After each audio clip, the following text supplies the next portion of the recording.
Bismillahirrahmanirrahim. Assalamualaikum warahmatullahi wabarakatuh. Selamat pagi anak-anak. Bagaimana kabarnya hari ini? Ibu harap kalian dalam keadaan sehat walafiat ya. Oke, sebelumnya perkenalkan dulu, nama Ibu Aula Rajia, NIM 1801110045 dari Prodi Tadris Biologi Fakultas Tarbiyah dan Keguruan UIN Antasari Banjarmasin. Sebelum kita memulai pembelajaran hari ini, alangkah baiknya kita berdoa terlebih dahulu ya. Oke, mari kita berdoa. Berdoa dimulai.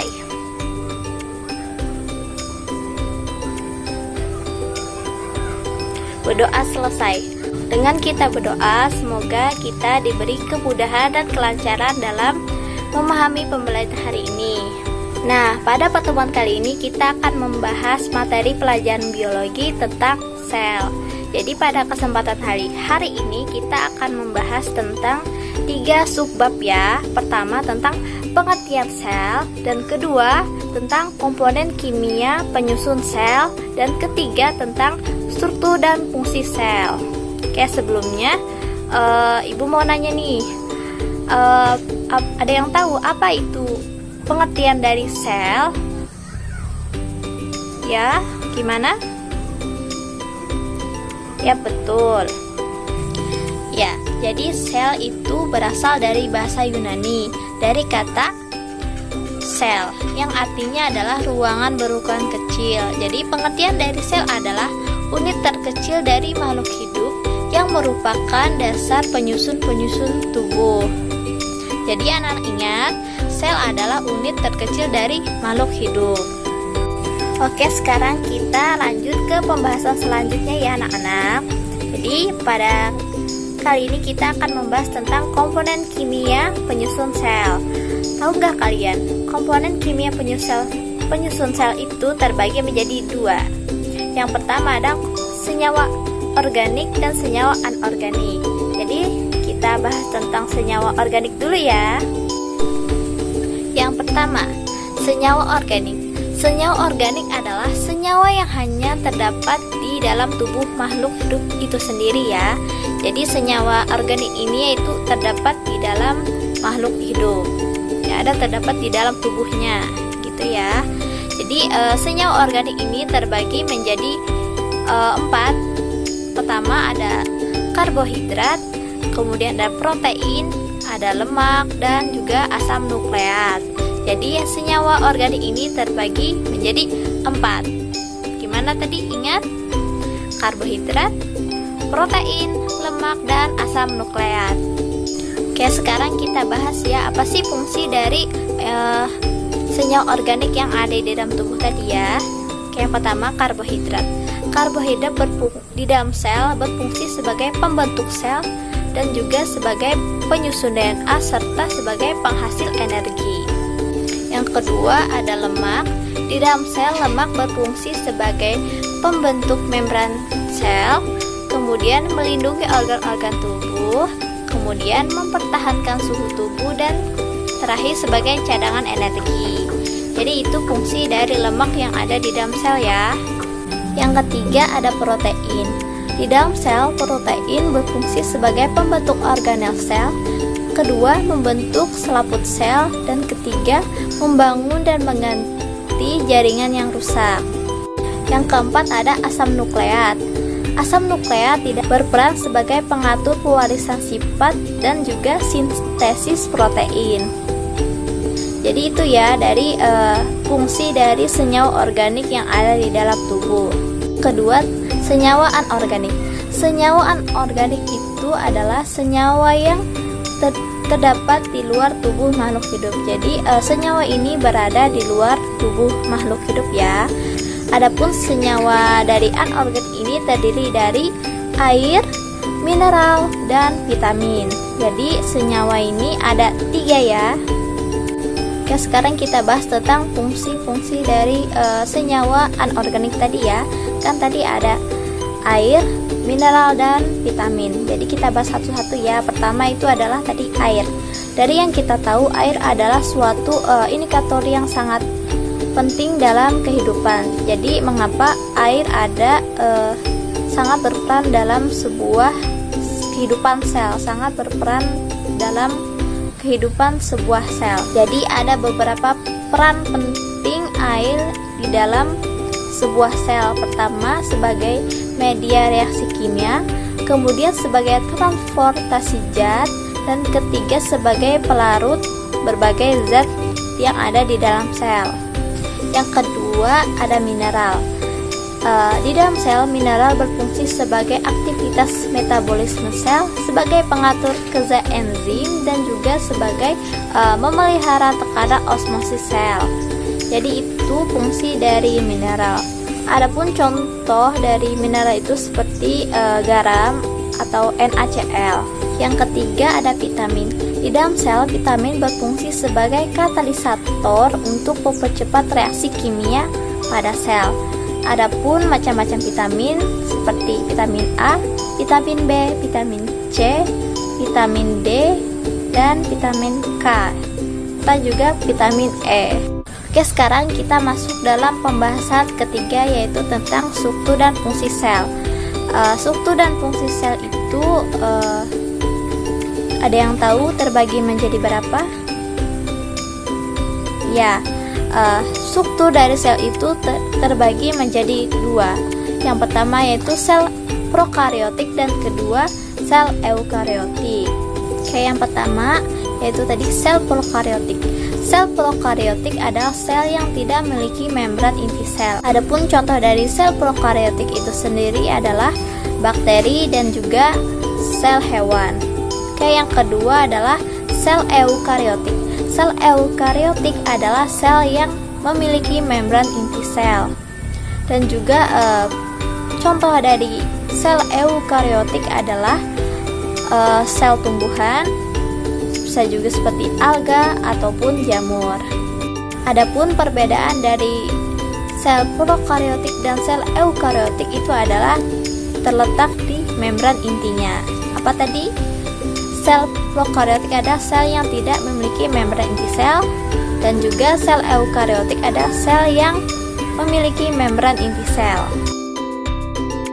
Selanjutnya, Ibu akan menampilkan video mengenai struktur sel. Di dalamnya ada penjelasan mengenai gambar dari struktur sel yang ada di dalam tubuh kita. Semoga video ini membuat kalian semakin paham ya. Jadi silahkan disimak ya videonya.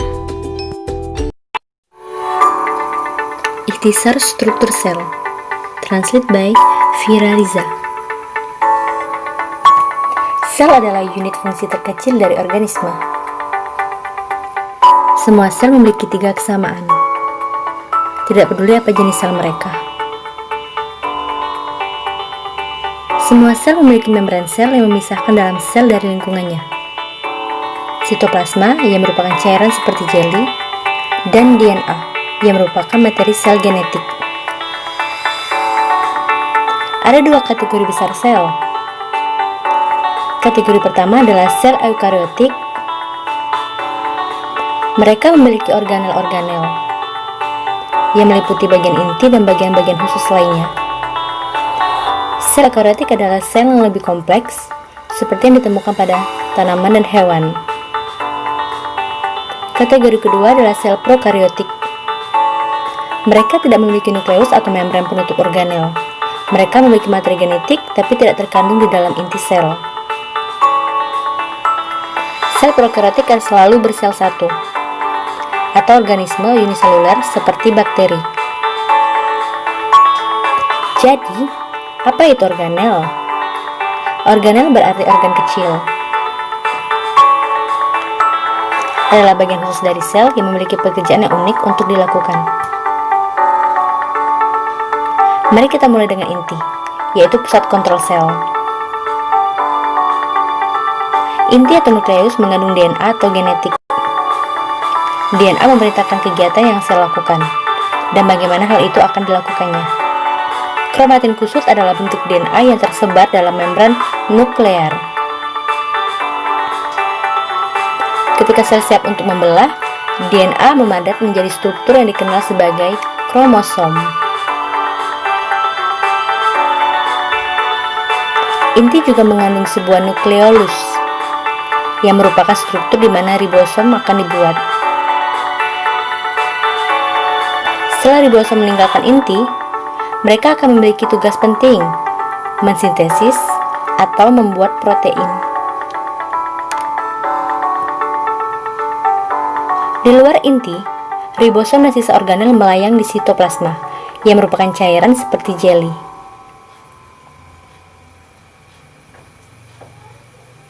Ribosom dapat berkeliaran bebas di sitoplasma, atau melekat pada retikulum endoplasma, yang kadang-kadang disekat dengan Re.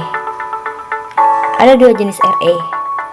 Re kasar memiliki ribosom yang melekat padanya, dan Re halus tidak memiliki ribosom melekat padanya. Retikulum endoplasma adalah membran tertutup untuk mengangkut bahan, seperti protein disintesis oleh ribosom. Protein dan bahan lainnya muncul dari retikulum endoplasma melalui vesikula kecil, di mana aparatus Golgi, yang kadang-kadang disebut dengan badan Golgi, akan menerima mereka. Protein bergerak melalui badan Golgi, lalu mereka akan diubah menjadi bentuk yang dapat digunakan oleh sel. Badan Golgi ini melakukannya dengan melipat protein menjadi bentuk yang dapat digunakan, atau menambahkan bahan lain pada mereka, seperti lipid atau karbohidrat. Pada tumbuhan, vakuola adalah struktur seperti kantung yang menyimpan bahan yang berbeda. Di sini, di sel tumbuhan, vakuola sentral berfungsi untuk menyimpan air. Kembali ke sel hewan, Anda akan melihat organel yang disebut lisosom. Lisosom adalah pengumpul sampah yang mengambil bagian sel yang rusak. Mereka penuh dengan enzim yang akan memecah puing-puing sampah pada sel. Mitokondria adalah organel pembangkit tenaga listrik untuk kedua sel, baik itu sel hewan maupun sel tumbuhan. Selama proses yang disebut dengan respirasi seluler, mitokondria membuat molekul ATP yang menyediakan energi untuk semua kegiatan sel. Sel-sel yang membutuhkan lebih banyak energi akan memiliki lebih banyak mitokondria. Sementara sel mempertahankan bentuknya dengan menggunakan sitoskeleton. Sitoskeleton termasuk mikrofilamen, seperti benang yang terbuat dari protein, dan mikrotubulus, yang merupakan tabung tipis berongga. Beberapa organisme, seperti tumbuhan yang fotoautotropik, mereka menangkap sinar matahari untuk energi. Sel tumbuhan memiliki organel yang disebut kloroplas. Kloroplas adalah tempat di mana terjadinya fotosintesis. Ini berwarna hijau karena memiliki pigmen hijau yang disebut klorofil. Sel tumbuhan juga memiliki dinding sel di luar membran sel mereka, sebagai pendukung bentuk dan melindungi sel tumbuhan. Sel hewan tidak pernah memiliki dinding sel. Ada banyak struktur unik lainnya yang hanya beberapa sel miliki. Dapat dilihat sebagai berikut. Pada sel hewan misalnya, saluran pernapasan dilapisi dengan sel yang memiliki silia. Ini adalah rambut mikroskopis yang dapat bergerak seperti gelombang. Fitur ini membantu perangkap untuk menghirup partikel di udara dan mengeluarkan mereka ketika Anda batuk. Fitur lain yang unik di beberapa sel adalah flagella. Beberapa bakteri memiliki flagella. Sebuah flagella seperti ekor kecil yang dapat membantu langkah sel atau mendorong dirinya sendiri. Satu-satunya sel manusia yang memiliki flagella adalah sel sperma. Bagaimana videonya anak-anak? Bagus kan? Semoga dengan menyimak video tadi kalian dapat membayangkan bagaimana struktur sel ataupun aktivitas sel yang ada di dalam tubuh kita. Baik anak-anak ibu sekalian, kita telah sampai di penghujung video pembelajaran kali ini. Jadi hari ini kita telah mempelajari 3 subbab ya. Pertama tentang apa tadi? Pengertian sel, kemudian tentang komponen kimia penyusun sel, dan ketiga tentang struktur dan fungsi sel. Oke, baik. Gimana? Belajar biologi itu asik kan? Pasti asik dong. Oke, sebelumnya Ibu mohon maaf. Minta maaf apabila terdapat kesalahan dalam menjelaskan materi ataupun dalam menyampaikan materi. Ibu mohon maaf. Mungkin itu saja yang bisa Ibu sampaikan. Wabillahi taufiq wal hidayah. Wassalamualaikum warahmatullahi wabarakatuh.